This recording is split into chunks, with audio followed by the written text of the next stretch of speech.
So hi everyone, I am glad to be here again for a new AMA with an early stage startup founder to deep dive into their unique journey, learn from their experience, and also answer all your questions live. So today, to join me is Ashley Pollak, the co-founder of Doorstep Gardener. But before we get started, I just want to remind everyone that you can ask your questions live on the chat. So whether you're watching from YouTube, LinkedIn, Twitch, or Twitter, not maybe that Twitter. No, we're not streaming on Twitter. Just YouTube, LinkedIn, and Twitch. That's already a lot. You can drop your question on the chat or even just say hi. And also, before we get started, I'd like to thank you, everyone who is supporting the channel, and especially Roy and Yinch for being part of our monthly supporters on my Buy Me a Coffee page. And that's about it for my blurb and my introduction that is already too long. Let's welcome Ashley to the stream now that you can see him. And if you have any technical problems, let me know. I'm going to try to fix that on the go as we have some problems today. Ashley, I'm really glad to have you here. Thank you. Thanks for inviting me. Lovely to talk to you again. Yeah, I likewise. I'm really glad. And I know that you've been traveling a bit today, so I'm also glad that yes, we already sat down and we're good to go. So let's talk a bit about your company. I went into your website, so I think the name is quite explicit. We are going to talk about some gardening and gardens. I was on your website to prepare for this interview, and now I want to have a garden. I live in London. I don't have a garden. I have a patio though, which is, I think I'm quite lucky for that when you're in London. And when I saw the picture, I was like, oh God, I want a garden. I want to put some plants out there already. So tell me more about your startup. Yeah, so Doorstep Gardener, we're really excited. Funny when you say you looked at the website today, we're literally just launched the MVP this week. So it's evolved out of a business that we set up as a reaction to the first lockdown.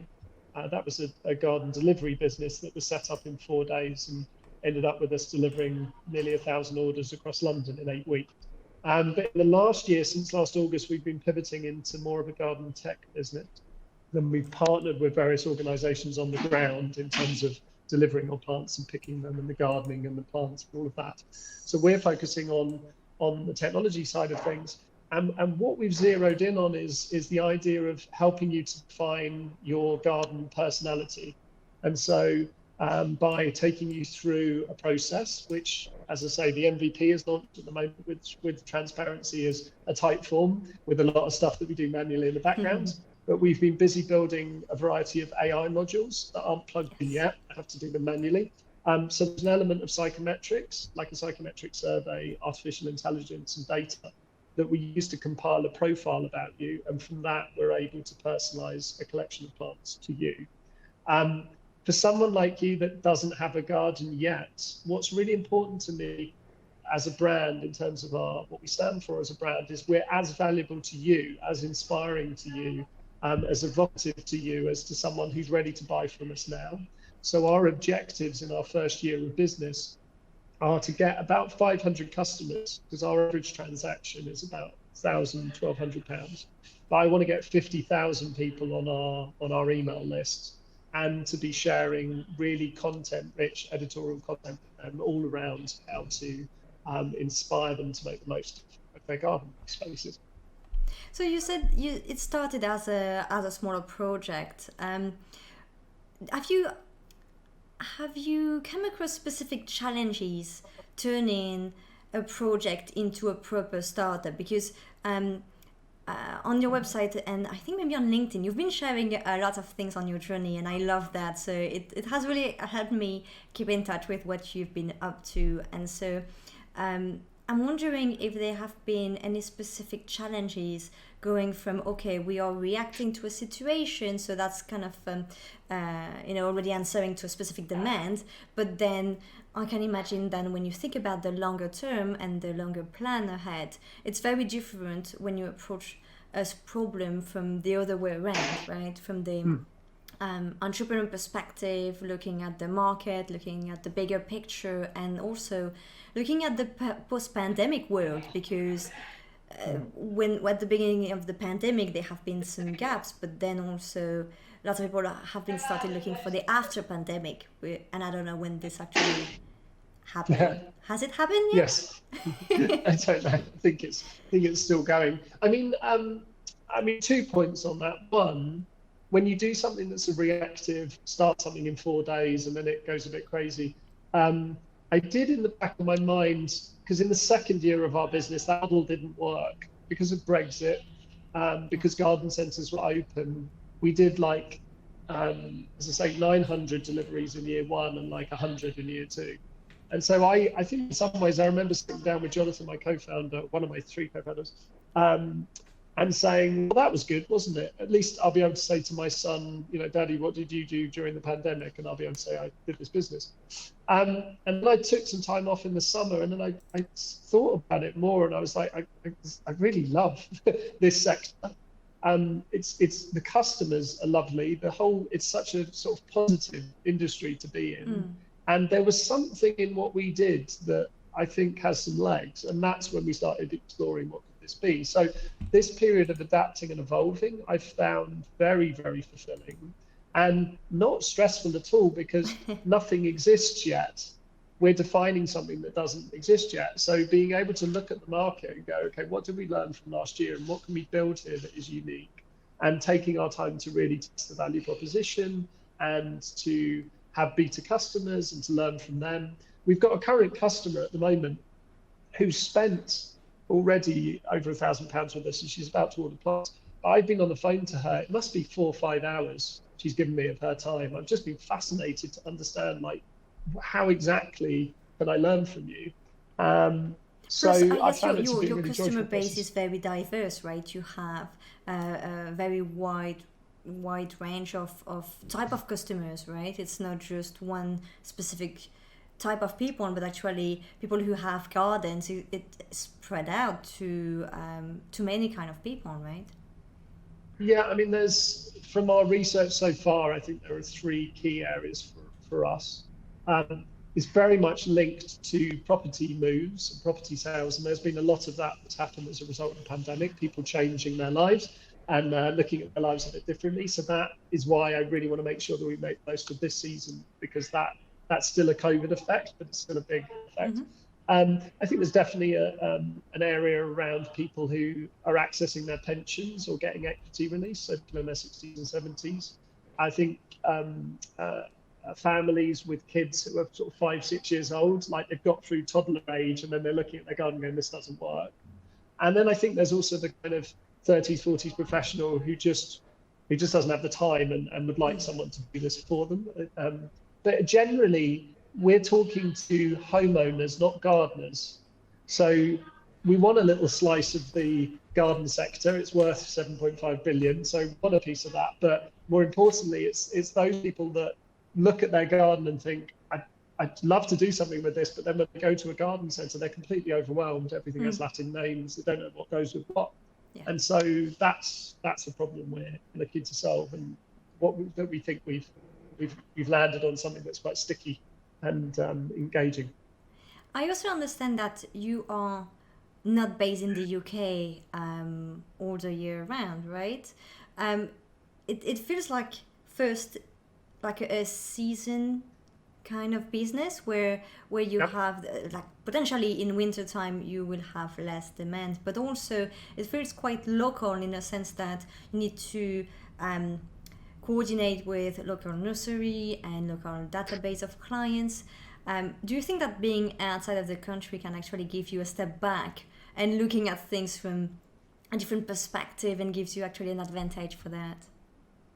Yeah, I mean, I think so. I live in Ibiza now, and I'm there all year round. Actually, my son's at school in a French school in Spain, and I'm currently talking from Mazaron, just come see my aunt and uncle down the coast. I think what the business has become has been very much inspired by the fact I haven't been in the country. Yeah. We're still a London and Southeast England business right now, but that's where we thought about, okay, you can't run. We tried to run a delivery business remotely. It doesn't work. when problems happened in the first year, I turned up on 50, 60, 70 customers' doorsteps to give them one plant or to solve a problem, and they loved us for it. But you can't do that when you're remote. So that definitely influenced the pivot. But the other element, core of our business is not this garden personality thing. It's how we integrate with the nursery to personalize the collection, how we take the profile and how we build this collection of plants. And so we're building, that's the key bit of our technology, is how it's able to check live availability with the nursery and compile that order. And so we're building that with one nursery in London. The company that make that software that they use is used by over 300 nurseries and growers around the world, Europe, Netherlands, Scandinavia, UK, Canada. That's our growth strategy. Let's roll it. Let's get this working in London, the southeast, then roll out to other cities, then roll out. So because we're not holding any stock, we don't need warehouses full of stuff. And because I live abroad, and because our team now, which is another exciting thing, there was 3 of us 3 months ago. Now there's 11 people. So we've got an ops guy in Bali, our CTO, part-time CTOs in Korea, Barcelona, Madrid. So we're all international. So I think that's really cool because we've all got a bit of we're not London-centric techies. We're quite diverse, and I want our business to not just be a lifestyle business. I want it to be something that scales. So yeah. I love that, and I like the fact that there is more and more tech coming to an industry where there is apparently not much tech. I mean, personally, I know a few nurseries in London, not that many, and it frustrates me not to be able to know what they have, and not to be able to have any interface or any way to buy plants online. As you can see, I do have some behind me. But yeah, I think it's great to see more tech coming to an industry where from the client perspective there isn't much tech, but still you can, and you don't necessarily need to, but on the back end and for the services, it's great to have new services like that can rely on existing tech. Yeah, I think there's businesses like Bloom and Wild, for example, with cut flowers and Patch, who are brilliant in terms of their integration with technology. And within the outdoor plant space, it's much harder. And there are some coming along. There's a couple of competitors that come into the market. One of them that's very well funded launched a year after us. And so we're sort of keenly keeping an eye on what they're doing. But there are players now trying to get into the outdoor space, but it's quite challenging because with an indoor plant, I wish I knew more about plants to say what this is and what's behind your shoulder, but it's one item that, for example, Patch is so brilliant at telling you how to look after your plant and how to buy one that's going to fit with the fact that if you don't want to maintain it, like what's good for that. With outdoor plants, for our whole garden, so Monica, my current customer, has ordered 60 plants. So how do you deliver 60 plants with a cohesive style and framework? And how do you give the advice and the recommendations to ensure that they not just survive, but thrive? Yeah. And so that's really comes to an entire book like to follow. Like it will be, it will be a nightmare. Challenging. Yeah. And we want to make it a pleasure. So how do we, we've worked out how we can solve the choice online of understanding your person and picking your plants, but then also when they arrive on your doorstep, how do I make that a pleasurable experience? So we've been thinking about how we color code, how we label, how that links to documents that they receive, etc. So the whole experience, it's quite challenging. And so, I'm looking forward to more innovative players being in the outdoor space. But I think most of the big players are basically directories, encyclopedias of plants. And they're not talking to the person I'm talking to, they're talking to established gardeners who know what they're ordering. Okay. Great, that means that there's an opportunity, a gap to fill. A few months ago, I also saw you pitching at an AI accelerator, and I really loved it because.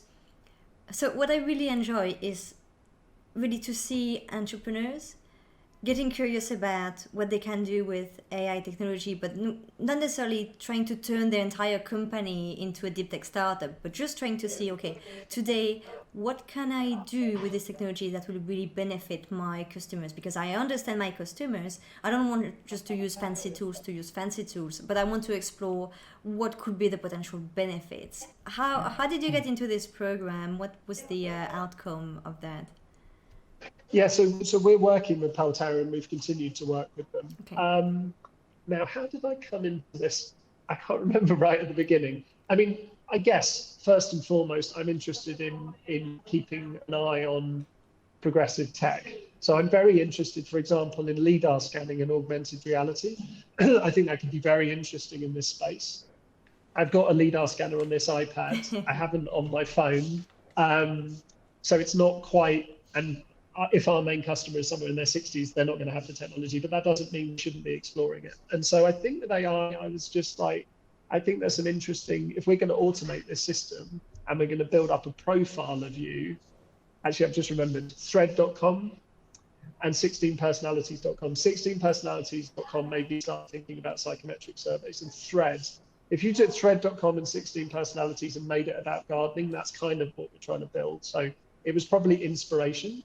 And then I was researching AI and I came across Paltarian, which I think they've told me I pitched this correctly. If you had to build your own AI, it's a long drawn out process, but effectively with a platform like Paltarian, you're building on top of their infrastructure, their pipework, their models. And so we were able to take an image classification model, and within this program, this 5-week program, which I was contacting them as a customer and they said, there's this program, brilliant, sounds great. So within 5 weeks, we built an image classification model that allows you to photograph a space in your home that you think is representative of your style, and based on that, it will predict your plants. So that was the first one. Now we're working on one that asks you to imagine, close your eyes and imagine a dream, a summer's day in your perfect garden, and describe to me what you see and what you feel. And so we've currently got we're building our data set. We've got, I think it's 80 responses so far. We need about 100. And then we're going to build that out. So that will, be able to feed into the algorithm to work out, right, actually Amandine used the word Provence. She talked about lavender and purple and warm. So she's more aligned with our Mediterranean collection, whereas Ashley talked about exotic, colourful. So I guess it's a kind of explorative curiosity, perhaps is maybe one way to say it, is kind of what I love about technology. But what's really important, and what I've learned from other things I've been involved in, is that can't come first. What needs to come first is a deep, deep understanding of your customers and how they're thinking about things. And I think we launched the MVP this week. My mother-in-law looked at the site today and she noticed something really small that no one's mentioned yet, but it's just from her non-technical perspective, it was significant. That's more important than another founder telling me something, even though I equally value their feedback. The most important thing is the customer, not the technology first. All the founders are not necessarily representative of your target audience. It's exactly like when you're pitching to investors, and sometimes you have a direct feedback that is from the investor perspective, but you're like, okay, but I know my target audience and I know that this is the way to go, right? Yeah, I mean, the other thing with artificial intelligence is I would never say to customers, in fact, we're very lucky in terms of our team, all the people that have got involved, it's because they love what we're doing, they for some reason trust us. But Bridget, who's working with us, worked at M&C Saatchi as a planner for 18 years. And she's really, I mean, I've seen a lot of brand guidelines in my times running an agency. And I think what she's done for us so far, she says she's just filtering what we as co-founders think, but it's a very powerful document. And so she's really got to the heart of what our brand stands for. And following through on that, we are not a technical brand. We're about being magical, evocative, guiding you, curating an experience. And so the way I would talk about AI is that we learn about you, and that helps us to predict. I think AI or any technology is great, but it's secondary to the customer. Completely agree. Well, I say that, but at the same time, I've been building an AI startup, so but that's different. Well, But I mean, that's the same thing from what I know about your startup and what you're doing. I mean, yours is within computer gaming, which is a technology thing. So you're layering AI into something that kind of course, that's more, that would make more sense to describe it in that way. But I've seen some things that talk about AI and like property or whatever. The customer doesn't care about AI. They care about this is going to be better, quicker, more interesting, more engaging, because we're being clever in the way we use technology. So true.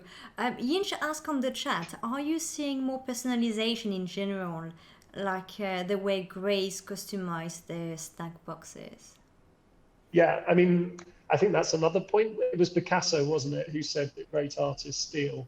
I've already dropped in a few names in this. I'm very Yes. happy to say that we're very inspired by what a lot of brands are doing. So there's Havenly in the interior design space. They're in a similar ballpark to what we're doing with gardens. And so I think personalization is great, whereas AI is like, we do some clever, it sort of feels like scary robots. If a personalization is intimately, of course, rooted in the customer experience. So whether it's buying a car and being able to personalize it so it feels completely yours, through to ordering your Graze box and that you feel that it's picking up on your behavior like a Netflix, so it changes the mix. We used to do a spices box. It wasn't one of the food things. They sent you spices, and yeah, they were able to kind of learn from your behavior. And I think that's great as a customer. That's not creepy technology. That's great technology. Yeah. What's the next big step for you for your company?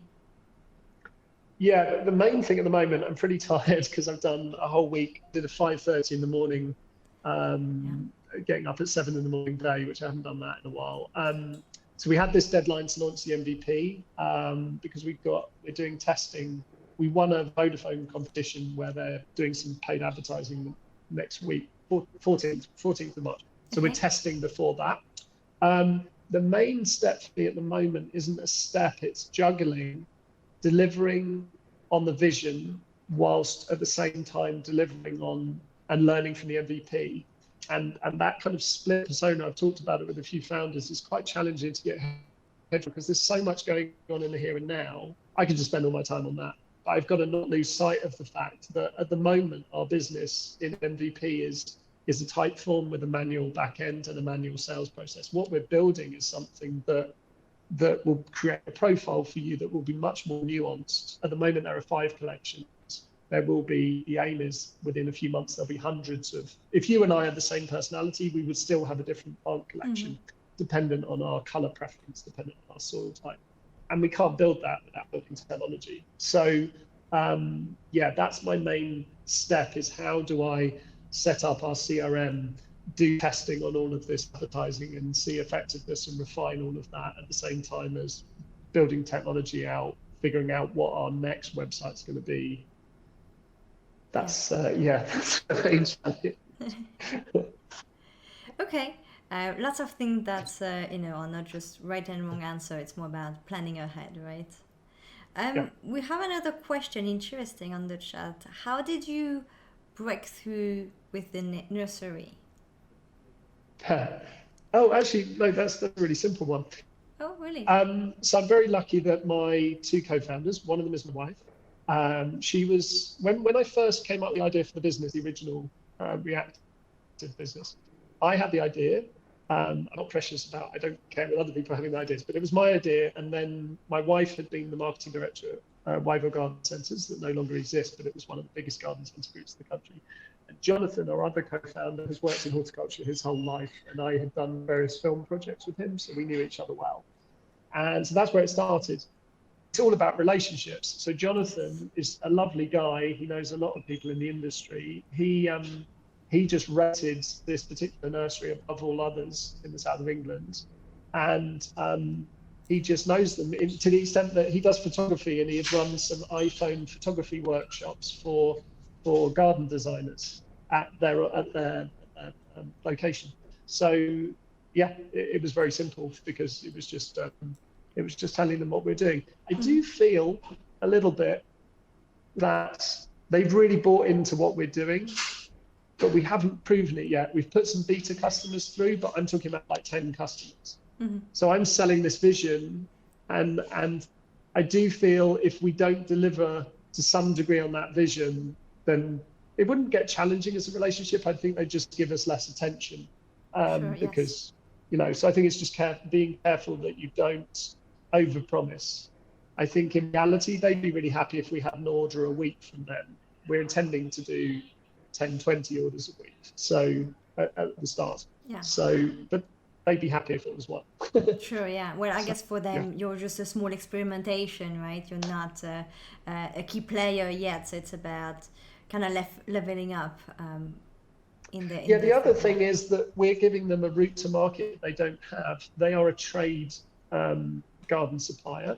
So they don't sell to end consumers, but they do sell at scale. So we're selling whole gardens. So our average spend is 1,200. So you could spend on plants between sort of 500, 600 and 2,000 pounds. So they can't do that. So they're very interested. If it works, they're very, very interested. In fact, one of our potential discussions is about them becoming an investor. So relationships, building relationships and being open and transparent with people and not bullshitting, but still having a vision and exciting them about it, I think is what's brought them on the journey. Yes. And seeing how things evolve on the long term, right? Because relationship is about the longer term. You can't just meet someone and be best friend. You have to build this up over a few months, over a few. Yeah, the other thing I think is some degree of serendipity on the landscaping side. So there's the plant proposition. If you look at our website, my hypothesis is that the majority of our business is a plant makeover. But we do offer a design service, and we've really thought about that, making garden design accessible and affordable to more people.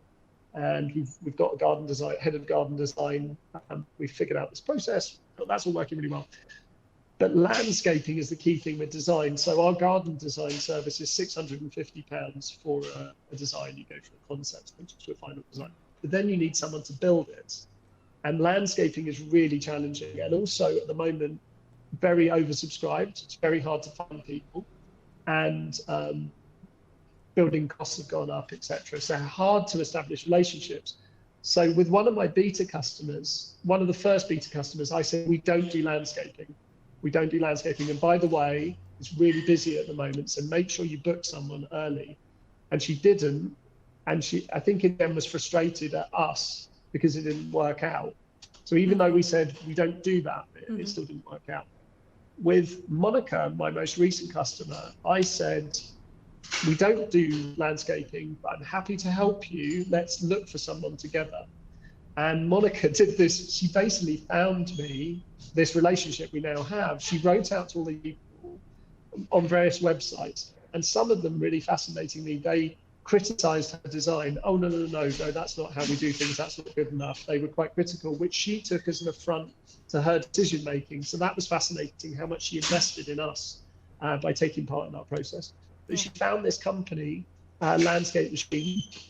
Dean was amazing. His whole experience was amazing. So I just sort of sat from afar, watched how great his service was, then said, Dean, I'd like to talk to you about us working together. He is now sorting out the gardening services side of our business. So we have a relationship.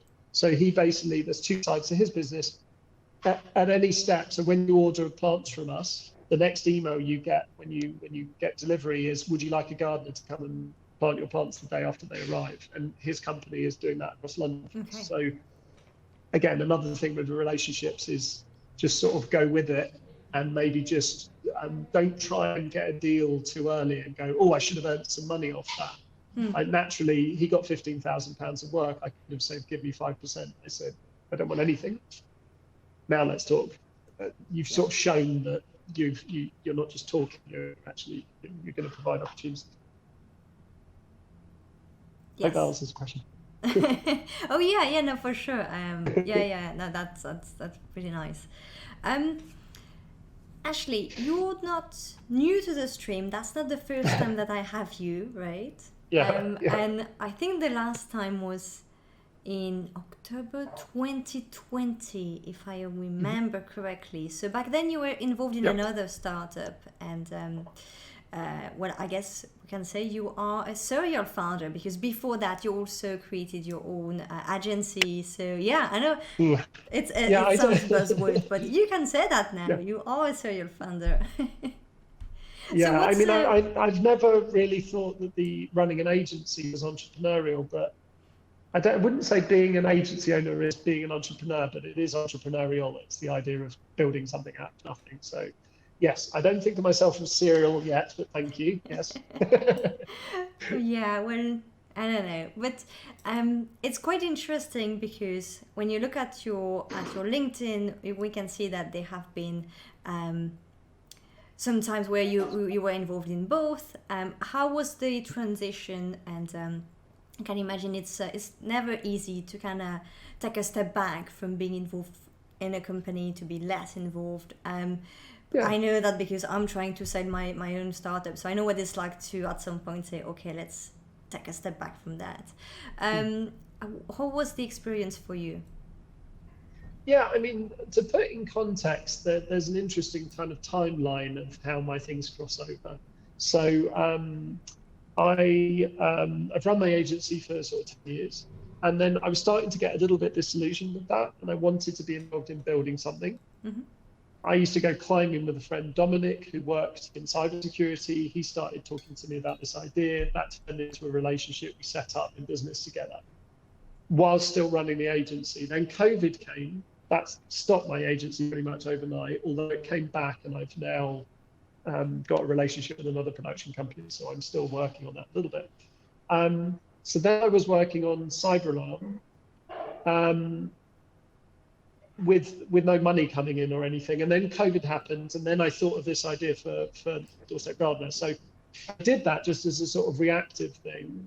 Then I carried on working on Cyber Alarm, but it really came to a point where I just realized that culturally, kind of in terms of what the story was, gardening was more compelling to me than cybersecurity was, and actually very challenging industry in terms of the Yes. clients and persuading people to buy something that you know they need but they don't want. I Essentially, know that's very that. hard. I know that pretty whereas, well.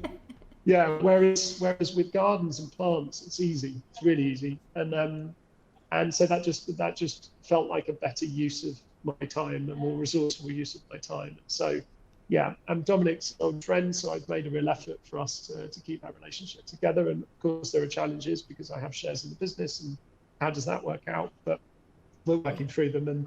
And yeah, for me, in terms of my development, what I did on Cyber Alarm in terms of participating in the UX and UI design of that product definitely is running straight into what I'm building here, and will make Doorstep Gardener much stronger as a result. Yeah, I feel that that's the situation for many founders where okay, you are excited about building something, and then maybe not everything goes as smoothly as planned. Actually, it never goes as smoothly as planned, but sometimes you get another idea because you get closer to people and you you gain more experience on something, and then you realize, oh, there's actually an opportunity over there. Yeah. And it brings lots of questions. It also happened to me at some point with my co-founder and I, thinking about, oh, there is another super cool use case here, but will this Yeah. put us in the same situation or not? It could actually solve many problems, but Yeah. eventually we didn't pursue the idea. But we had this temptation a few times, and so I completely get the feeling, and I feel that's something that many founders have at some point, because you are so many times in situations where you have lots of energy coming from people. You know, people are telling you Mm. about the problem, about something they're facing, and you're like, oh, I see a solution to solve that, and I want to do something about it, right? I think the hardest thing, do you know about the sunk cost fallacy? You know what I mean when I say that? So it's that idea that, for example, on Cyber Alarm, I spent 2 years of my life working on that business. So stepping away, you're going, oh God, I've spent all this time. Yeah, I can't step away from this. I need to get the value from the 2 years, but it's already gone. yeah, So the hardest thing I think is to go, no, actually from this point forward, what is the best use of my time? That's the hardest decision. And for me, it was a pretty simple decision because I loved the other thing that I was doing so much, and already had with my wife and with Jonathan a great team. So it wasn't a hard transition to make at all. Um, yeah.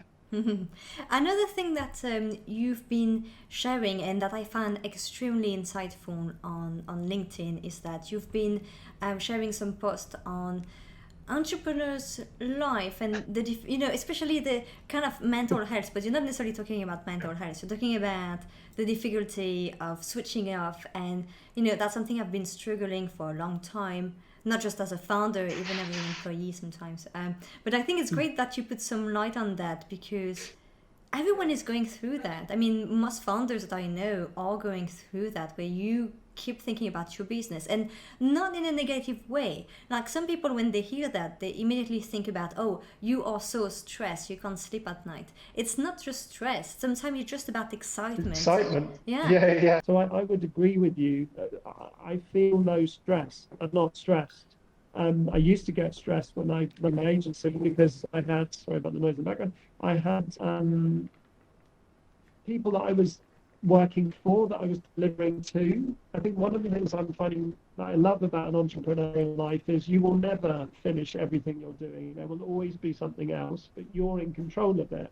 And you know that tomorrow you can tweak that headline, or you can do this, you can do that, especially at this early stage. When you've got 100 employees, it's a bit different, but I find that very exciting. So I think the thing I've shared a few times on LinkedIn is I've found that my mind is very active.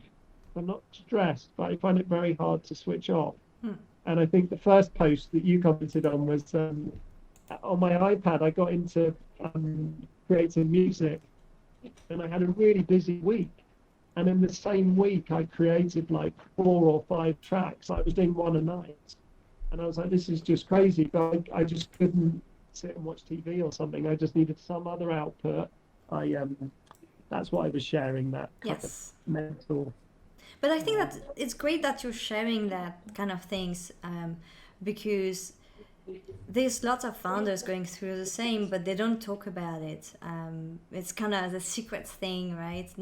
Everyone knows, but no one really wants to talk about it. And it was nice to see people commenting and just sharing what they do. And I think what I'm reading from that is just people trying to have activities that just requires the attention. As you said, on your post, TV shows are not enough. You can't just turn on the TV and be like, okay, that's good, I'm just all into this TV show. It doesn't work out this way necessarily. Yes. So you have to really find some activities that just gets your brain busy on something else to really feel that you're having a break.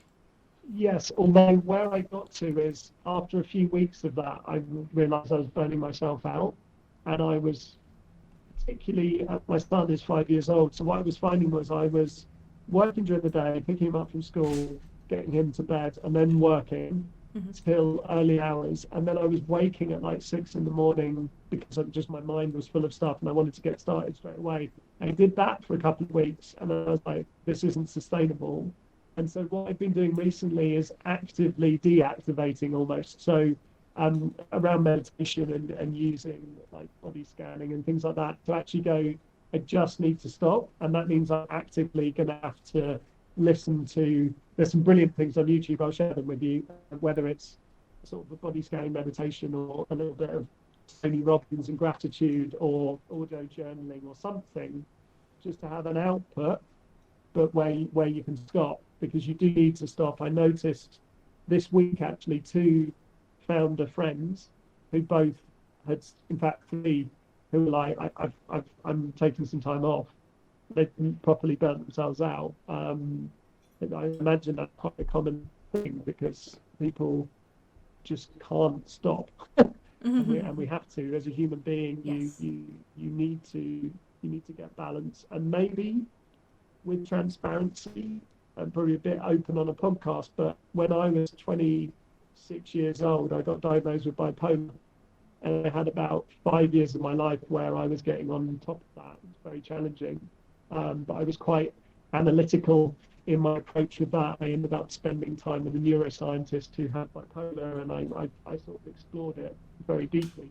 And so maybe it's because of that I'm hyper aware of my kind of mental state and how I work so hard to get on top of that. So maybe that's a kind of blessing almost in a way. That's what makes you you, right? Also having this kind of experience, going through some things, and then it kind of builds who you are, and then affects everything. You wouldn't have the same approach to building a business without all the things you've done before. I think that's key to try to understand how we all work. What works for us. Personally, for me, that's more about having a routine and doing things really regularly, like making sure that every day I do this, I do that, I do exercising, I do a bit of music, and that's what works for me, or has been working for me so far. But it's also about thinking what works for you instead of just reading what someone does. Some people are like, oh yeah, I wake up at this time, and you need to read this amount of pages before you start doing anything, and you're like, this works for you. There does seem to be a bit of an obsession with productivity. Like lots of people are like reading a book a day or using apps to digest information, almost like it's a competition to see how fast you can get. And actually, again, I think it's very lucky living in Ibiza, which to anyone who hasn't been, you might think is party central, but actually is a very tranquil place full of people who are all about hippies and things who are all about engaging with you, getting in your body and through yourself.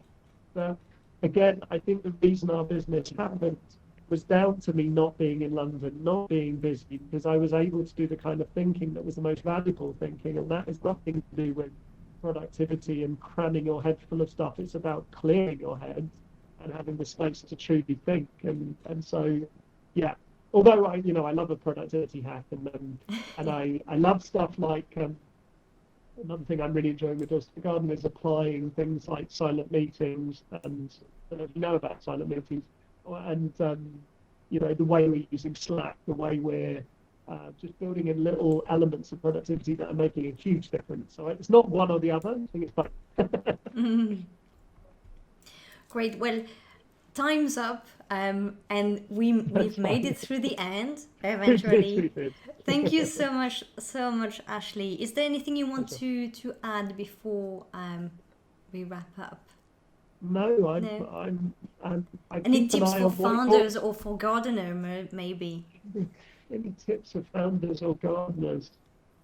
No, I'm always interested, Amandine, when we talk. I hear about what you're working on, but as you say, it's lovely to talk to you, but at some point we need to turn the conversation the other way around, because getting the insight, not just into, as you say, with LinkedIn, we're putting our best foot forward to present this image of ourselves, which is somewhat wrapped up in things like investment, right? You want to appear to have strength, to have confidence, to have whatever.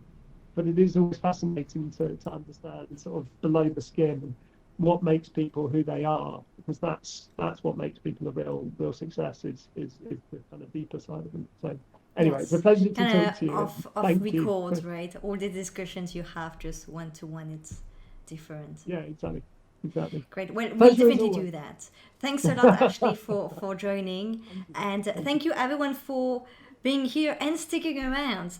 Even if we had a bunch of technical issues, maybe I'll try to cut some bits. I'll see. Maybe I'll try to do that for the interview. So that's going to be off my YouTube for a few days. Well, I usually put the live or put the interview on my YouTube channel on Mondays anyway. So I'm going to see if I can just edit a few things so we don't see all the technical issues we're having. Yes. But anyway, thank you everyone, and I hope that you've had a good time also. A special thank you to Yinch and Roy, who are my monthly supporters on my Buy Me a Coffee. I actually need to clean this page, and I plan to integrate some kind of consulting sessions things on Fridays over the coming months, so I'll keep you updated on that. But I also want to hear more about what people are working on, so feel free to join either Discord or reach out on Twitter. I'm always there. And the next AMA will be next month. We are going to talk about femtech. That's something I wanted to cover for a while actually. So there are also going to be other streams on some Saturdays. You'll see that if you add on Discord on Twitter. Anyway, thanks everyone. Have a lovely weekend and we'll speak soon. Bye.